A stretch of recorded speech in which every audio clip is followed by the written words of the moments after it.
Hi friends, so I had to put on some sunblock because the sun is shining through and I gotta protect protect my melanin, as they say. Hey y'all. All right, so we've been doing this journey through, Black Girl Creative pillars. And today we're gonna talk about storytelling. And this is something that's really important to me, that's really dear to my heart, something that I love. When I was younger, I was a child. My great grandmother and I were like this close, and you can't see my fingers, but just imagine the pointer and the middle finger just kind of tied together. We were really close, and one thing I love doing with her is just like interviewing her. Like, I think I should have went to school for journalism, but that's okay. And in a way, I'm kind of doing that now, right? Like getting people's stories and sharing them with you guys. But I used to ask her all these questions. I used to just mine her for answers. What was it like growing up? What do you like doing? Like all this stuff. And I was just infatuated with people's stories. And that really started back then. And so, I don't know, she used to call me Leisha Lori because in Philadelphia there was this reporter named whoever Lori back in the day. It doesn't matter. Either way, she was basically telling me, girl, you asked me a lot of questions in a very nice way. But I never really realized how important storytelling was to our culture in general, to Black people in general. Like, storytelling is everything. And I really didn't even realize how often we tell stories and we don't even realize we're telling stories. We look at our music, our music is just a lot of storytelling, no matter what genre it is, right? If it's rap, and people are rapping about their life on, the street, or their life, as silly as it sounds, the city girls be going in and they're telling you a story about their story of survival. And for some of them, for one of them, her dad left them destitute. And it's wow, this is the reason why you do what you do. And I'm not knocking it. I'm not judging them. But storytelling is important because on the surface, people would just oh, they're not that complex. They're not that, I don't know. They're not that artistic. When in reality, they're telling you the story of their lives and their music every single day. So it's just fascinating to me. And so, for me, doing the research and reading, what little I do, I realized that storytelling has always been a part of our heritage as Black people, but especially as Black women.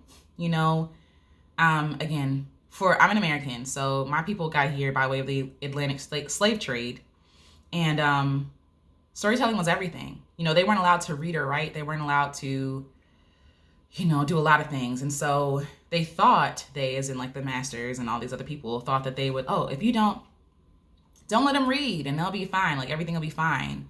And then what did Black people do? Find a way around that. We made songs, we made quilts, we made art that communicated, right? That told stories, that gave directions and instructions for survival, but also how to get free, or singing songs in the field. It kept time. So rhythm, hoeing the ground and all this other stuff. But also it was a song of hope and of sorrow and of, again, how to get out of here. And I think my people are amazing. I think people are amazing in general, but as a Black woman, I'm amazed at my ancestors. I'm amazed. And if you don't know the story of quilts back in slavery time, Black women usually, seam quilts together. And on these quilts, there would be little messages based on the shapes of the quilts.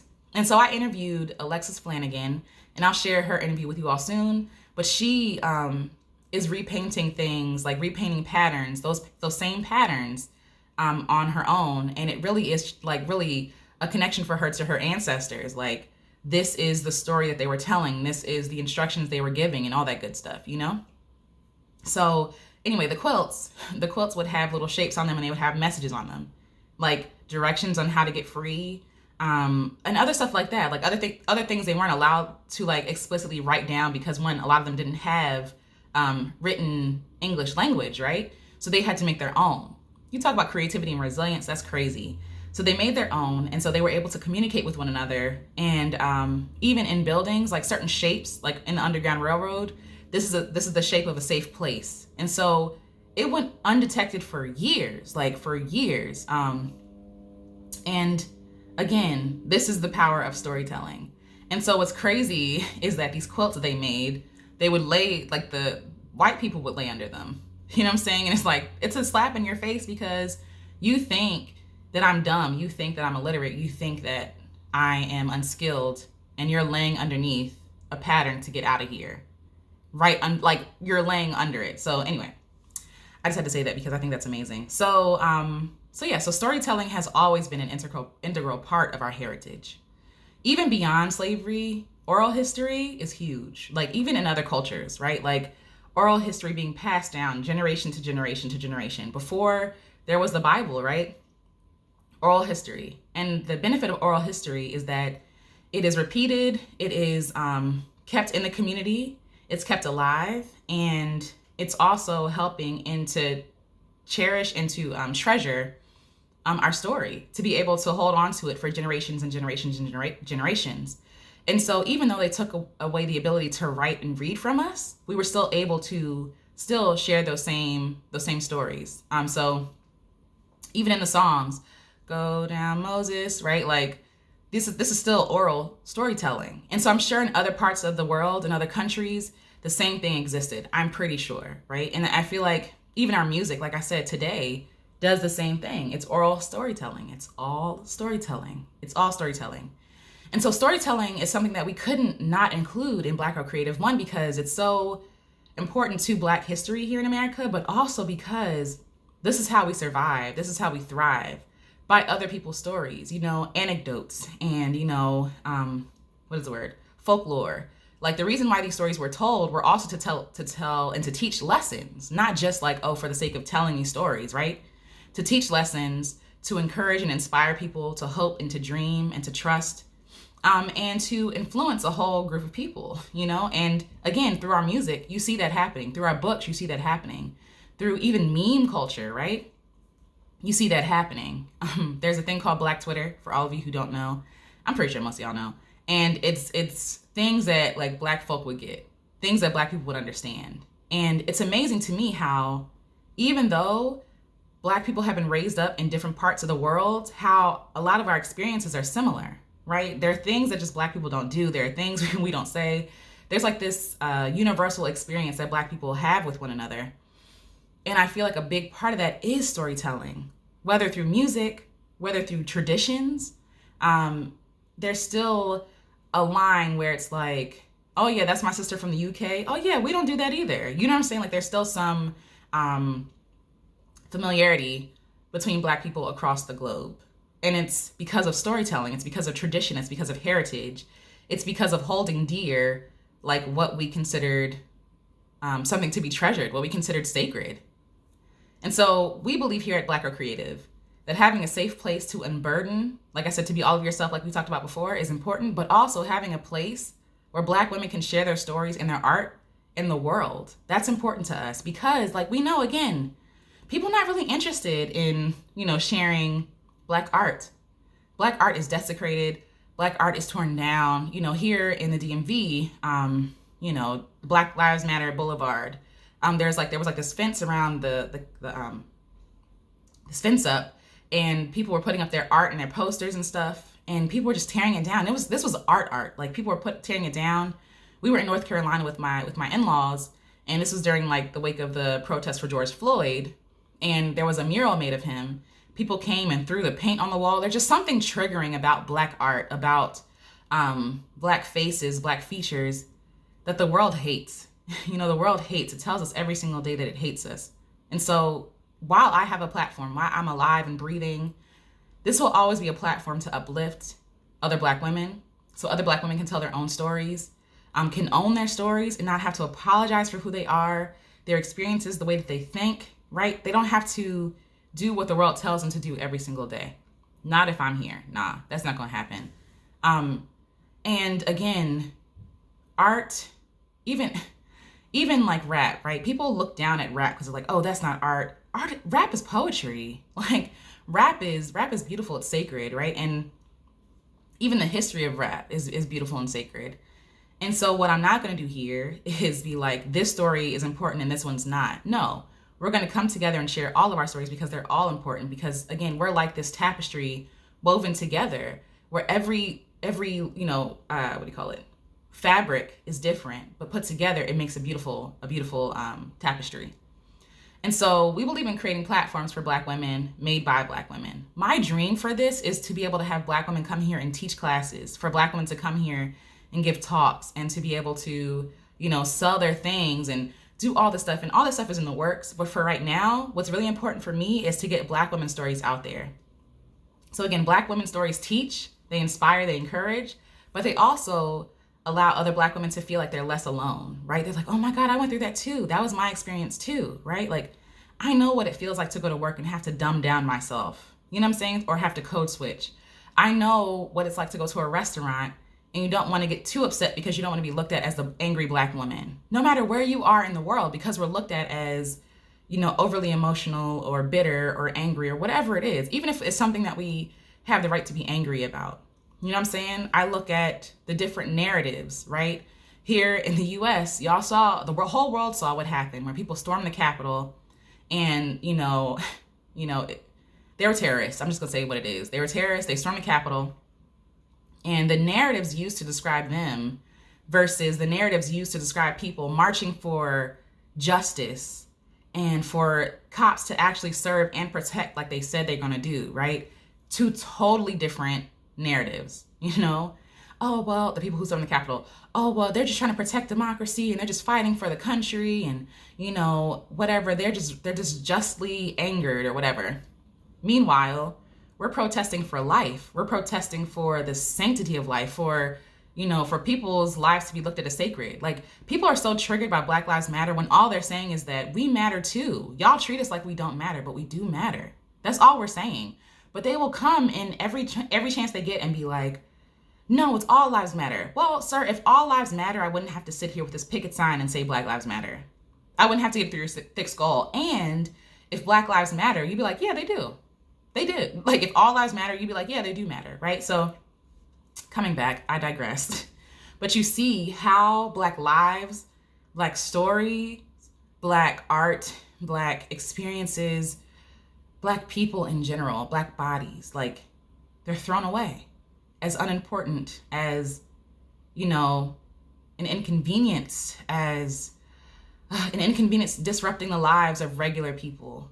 You know what I mean? Black people are treated like that on a regular basis. And one thing about this podcast, one thing about this collective is we're not doing that here.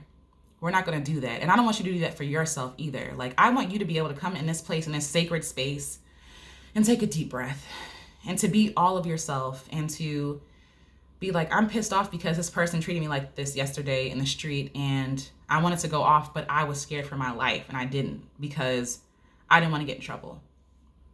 That's the story of so many of us, and so many of us experience the same thing. We had a meetup for Black Girls Make Music, and shout out to DJ Awkward Black Girl. She was sharing her experience in the UK about how this I think it was this woman or this man, this white person was treating her unjustly.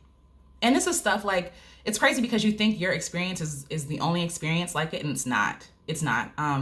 And just her being able, we weren't even talking about music at that point, but her feeling safe enough to share that in that moment made my heart feel so good. It made my heart so happy because I'm like, this is exactly what I'm trying to create. A safe place for women to be like, I don't feel safe, I don't feel good, and this is why. And be able to let down their guards and to be all of themselves because they're in a space with other Black women who get it. Who get it. We believe in empowering and teaching Black women to tell their stories with their voices and with their mediums. So in the future, you'll see some courses and workshops on how to tell your own story with your own art, or how to figure out what art you like based on your story. You know what I'm saying? How to marry those two things, because I feel like when you marry those two things, that's when the good stuff happens. Like, we go through experiences in our lives for a reason. Sometimes it's to help other people, sometimes it's just for us.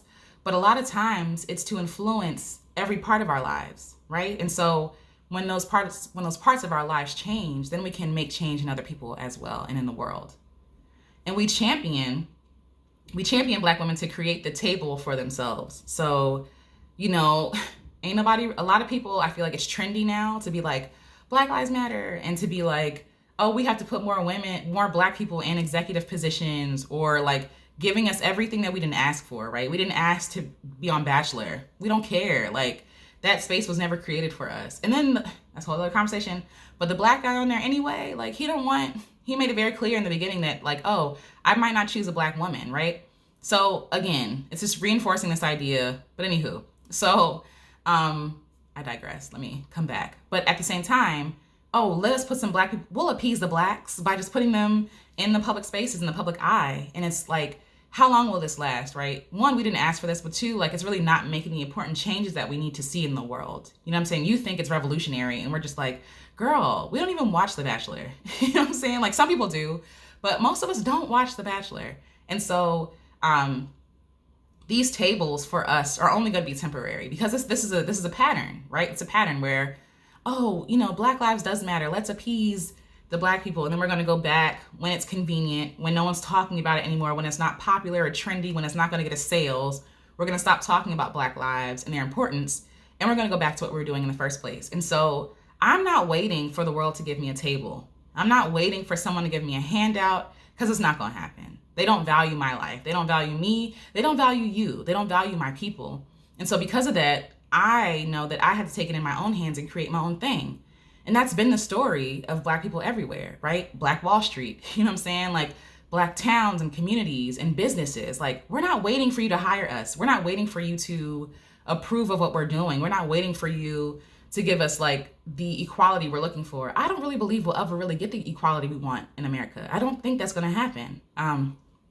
Just being honest, like the way things are going now is crazy out here, right? But I know that in the meantime, waiting for whatever's going to happen, I'm still going to create the table myself.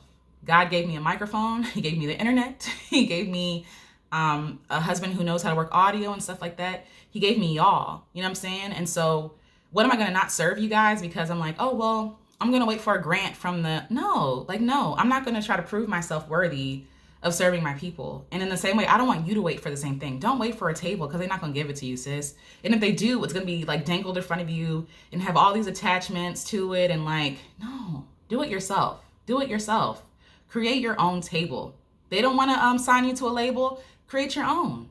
They don't want to interview you on the podcast. Create your own podcast, sis. They don't want to hire you at the business and you know how to do the thing. Start your own business. Do your own thing. Get your homegirls together and create the business yourself. You know what I mean?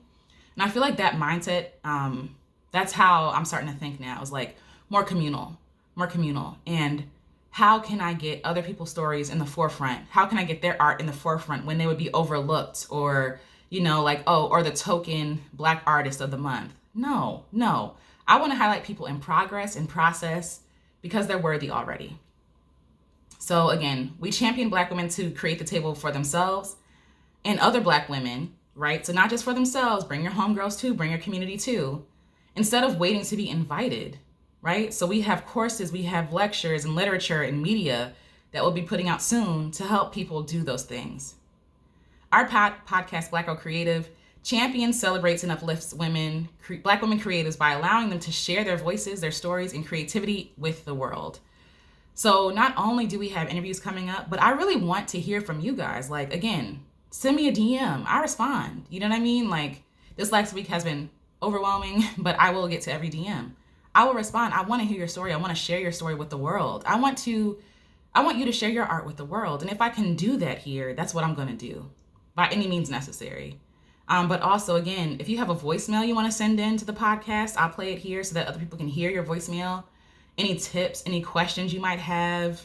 What else? There's going to be a zine coming out soon. So I'm going to be calling all artists to put their art in the zine, whether you're a writer, photographer.